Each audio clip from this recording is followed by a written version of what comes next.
Artificial intelligence has been one of, if not the largest investment theme through last year. Now, we generally think of that as an equity phenomenon. The reality is it's likely to have a meaningful impact in the bond market as well, particularly in your space of investment grade. Could you talk a little bit about that? Sure.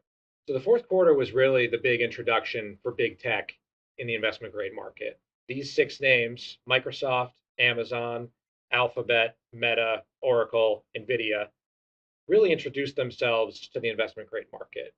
Historically, those names were about 2% of the market, and that jumped to 7% of supply in 2025.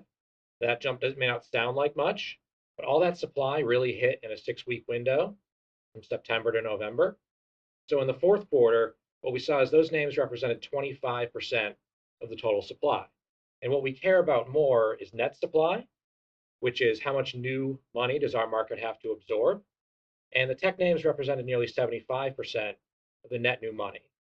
And these deal sizes at 15 to 30 billion are large, but the investment grade market is used to financing deals of that size. Typically, when we see a deal of that size, though, that company goes away for several years as they work on paying down the debt.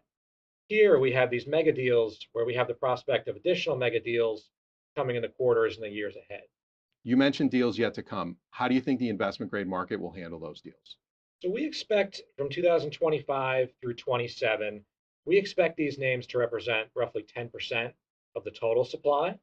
But the more relevant number is net supply, and we think they're nearly a third of the market growth.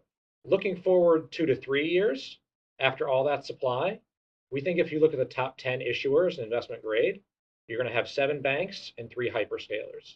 So we're going to have them roughly double in size in our market. And how could that affect performance of the investment grade market? So there's 2 ways that we think about this. Number one is technicals, and this is fairly straightforward.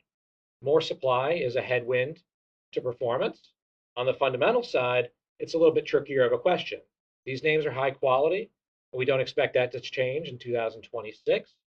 However, the more money that they raise, the sooner they're going to face questions about a return on investment. Great, thank you.